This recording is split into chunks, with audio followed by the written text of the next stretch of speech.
Hello guys, welcome back to the Wild Run. The crew Wild Run, that is. Driving all cars, part number 61. The Bugs car, or at least that what it was. The Maserati Granturismo S. Why did I say it's a Bugs car? It comes with some sort of restriction on the... I'm assuming it has to do with a license agreement, and they made some promises to Maserati and to not mess about with this car too much. That means that as a new player, although they have changed the smart loot system lately, but before that this was kinda the Bugs car.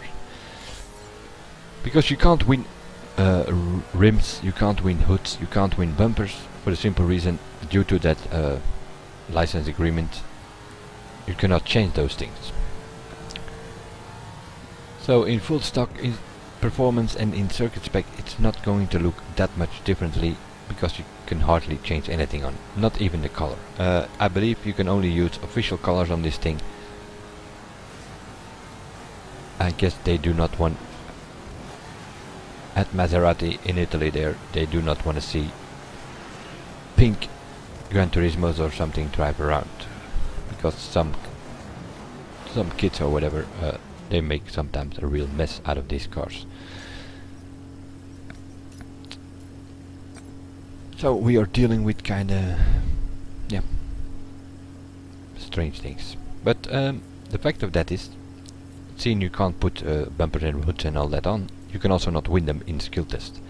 So you will either win performance parts, or you will win bugs in game cache. And that means for a new player that this was probably the most interesting car in performance to grind with. You have to grind with one car at least in each spec to unlock all the level 50 parts, or all the parts for that matter, in the tuners, and then you can just buy them for the next car. So that's what I've been doing. In performance, this is the car that I have been grinding with the first time when I needed a performance car. Meanwhile, we're a couple of months later and I have all cars at $12.99, and quite a few of them I just upgraded in the tuners. So I just bought the parts for some of those cars, and that is possible because I unlocked them with this one. Doing skill tests, so first grinding West Coast, do 11 tests, get your car around 1000, and then you do some skill tests from 1000 to 12.99. Preferably, if you have the Wild Run edition, go for Summit skill tests, seeing they always guarantee you a performance part. If you do other skill tests, you can also get some hoods or rims or bugs, whatever, which is of course not the case with this one. You will only get bugs, but still you might get, if you do 10 jumps, you might get one performance part and 9 times bugs. So it can take a while, I can tell you, because I have been grinding with this car on a jump at that time, not realizing that there was something as Summit skill tests where you always got a part. Otherwise it would have gone a bit faster. Nevertheless, it takes a while. 24.7 for the performance spec. The reason I'm talking about bugs and stuff like that is because the car itself is not that good. If you're dealing with time attacks or stuff like that, this is not really an option. 24.7, that is amongst the slowest in performance and acceleration. And that has to do with a bit of, well, yeah, boat handling, I guess. It's long, it's heavy, it slides all about, and so you're not really making progress on the road itself. It also has a circuit spec also there. I think, if I'm not mistaken, you can't even change the rims on this one, so probably the only thing you can change is the color. And also there the options are limited to the official colors, if I'm not mistaken, and those are only 4 or 5. Other than that, don't like the body kit, don't like the diffusers, don't like the wing, well, bad luck, you can't change them. It's pretty simple. Where are we? Circuit spec 23.4. Also there, on the lower side of things. Circuit specs do 22, and although there are quite a bit that also do 23 seconds, but the faster ones do 22. A Ferrari 458 even did 21.9, so nope, not really. Acceleration is definitely a minus. Both performance and circuit specs are not that what it's supposed to be. Meanwhile, it's nighttime again in the game. I hope that all kinda works out on the video, because sometimes it's a bit too dark. And where is it? Somewhere in the bottom of the list. Okay, there it is.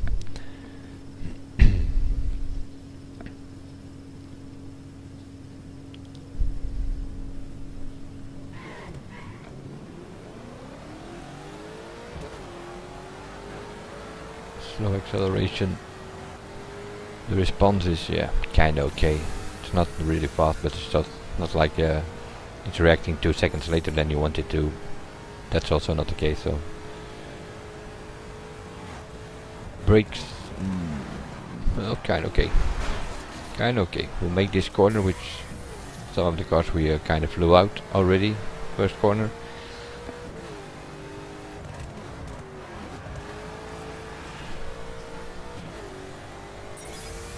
Of course, it's all a matter of driving the car itself, I guess. Some of these cars, meanwhile, we are oversteering in every freaking corner. Some of these cars I haven't driven much. Some even just for this video series, I guess. Then I mean, I've tested most of the cars, but like in full stock, there were some that I didn't even touch. Now for this video series I've been driving them all, but that's not really the case with this one. Like I said, I've been grinding with it and for performance, to unlock the performance parts in the performance tuner in Miami, so that I could buy them there for the rest of my cars. That resulting in 2,900 kilometers that I've done in this thing. And in the beginning I think, oh, kinda okay. The oversteer is a bit too much, that's for sure. But yeah, you're new to the game, don't know much, and then you think that, oh, this feels like a good car. Yep. That's till you get some experience in a couple of other cars, and then you realize that this is just pretty much American boat handling. What do I mean by that? Not good brakes, understeer, oversteer, and it's just suffering from the weight also. That's the same with the Challenger and most of the Americans, or at least quite a bit of those Americans, have that.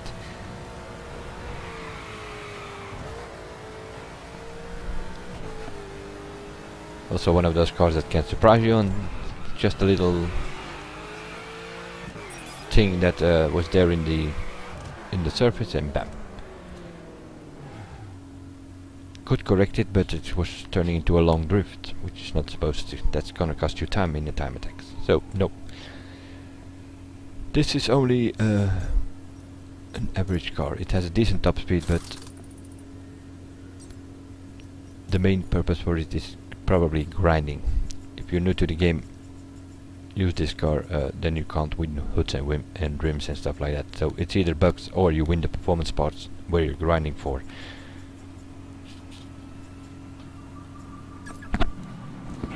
And this was also one that guaranteed you double bugs, not only in the skills but in faction missions and stuff like that. Once you had it at 12.99, you had all the parts, and you do a faction mission, you were guaranteed double bugs. Now of course they have changed the smart loot system. You're not longer getting double bugs. Instead of 200% you only get 125%. So you get 100% from the race itself or the faction mission itself, and then you get 25% extra from the reward cards.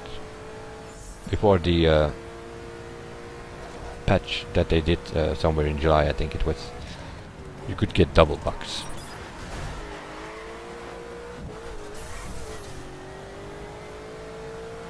But still, if you do 160,000 faction mission, you will still get 40,000 from the reward card, so it's still 200,000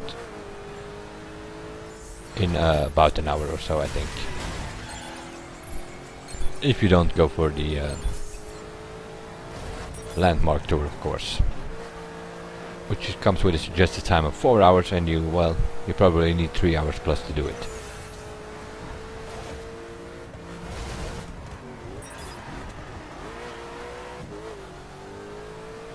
But for those big faction missions, there is one, is it Highway Child in Las Vegas? I think it's that one. That's all highway and top speed, and that also gives you 160 or 176 if you put the 10% perks on it, and that you can do 50 minutes or something.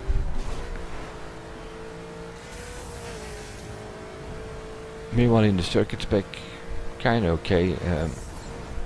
Also that you very often see that these cars that only have a performance in the circuit spec. In performance spec, they are kinda more or less lighter, and then they oversteer a lot. And then you go to the circuit spec, which is, well, it's kind of a performance spec with a body kit on it, and the body kit kind of makes it understeer and then and stuff like that. So then you have dealing with oversteer in the performance and understeer in the circuit spec. So the same with this one.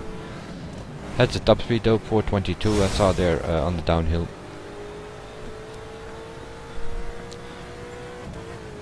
That is amongst the better ones in circuit spec on that section. But also here you're dealing with body kit results. All things that happening because the car has a body kit. And of course it is a circuit spec, I guess it's a track car.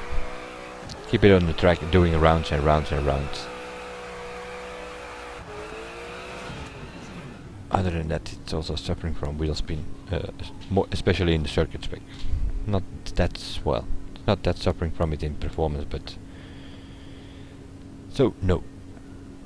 Top speed it has, so it might work on an oval or something, and that would probably which will make the circuit spec the better one out of the two available. So best use, I will go for the circuit spec, and then mainly on tracks, high speed stuff, you know. Performance is only average, but the problem is acceleration, so coming out of corners you're gonna have a trouble on the normal races. So keep it on the track or just hang out with it in free drive. We'll see you guys in the next one, and bye for now.